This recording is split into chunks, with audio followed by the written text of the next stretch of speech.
സമൂഹത്തിന് വിപുലപ്പെടുത്താൻ എന്താണോ നമ്മുടെ രാജ്യത്തിന്റെ ഭരണഘടനയുടെ ആമുഖം വിഭാവനം ചെയ്തിരുന്നത് ആ അന്തസത്ത കാത്തു സൂക്ഷിക്കാൻ എല്ലാവരും ഒന്നു ചേർന്ന് നിൽക്കേണ്ട ഒരു കാലമാണത്. ആ ദർശനം മുന്നോട്ട് വയ്ക്കാൻ എക്കാലത്തും സമസ്തയ്ക്ക് കഴിയുന്നു എന്നുള്ളത് എടുത്തു പറയണം. അത് എല്ലാ തരത്തിലുള്ള വർഗീയ ചിന്തയ്ക്കുമെതിരെ നിൽക്കുന്നു. മതത്തെ അടിസ്ഥാനപ്പെടുത്തിക്കൊണ്ട് രാഷ്ട്രം എന്നുള്ള കാഴ്ചപ്പാടിനെതിരെ നിൽക്കുന്നു. അതുമായി കൂടിച്ചേരുമ്പോൾ തൽക്കാലത്തേക്ക് നേട്ടമുണ്ടാകാമെങ്കിലും അത് സൃഷ്ടിക്കാനിടയുള്ള അപകടത്തെ കുറിച്ച് ക്രാന്തവർഷിത്വത്തോടുകൂടി ചിന്തിക്കുന്നു എന്നുള്ളതാണ് ഇന്നത്തെ കേരളത്തിൽ സമസ്തയുടെ ഏറ്റവും പ്രധാനപ്പെട്ട പ്രത്യേകത എന്നുള്ളത്. അതിൽ ജിഫ്രി തങ്ങളെ എടുക്കുന്ന സമീപനം വളരെ ശ്രദ്ധേയമാണ്. നമ്മുടെ കേരളം മതസൗഹാർദ്ദത്തിനേറെ പേര് കേട്ടിട്ടുള്ളതാണ്.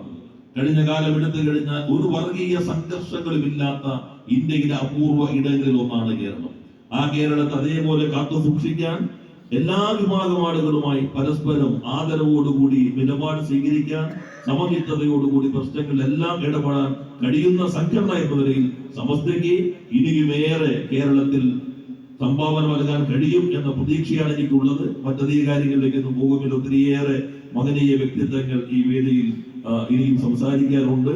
ബഹുമാനായ വ്യക്തിത്വങ്ങളുടെ നേതൃത്വത്തിലുള്ള ഈ സംഘടന നമുക്ക് നൽകുന്ന ആ പ്രകാശം സമൂഹത്തിന്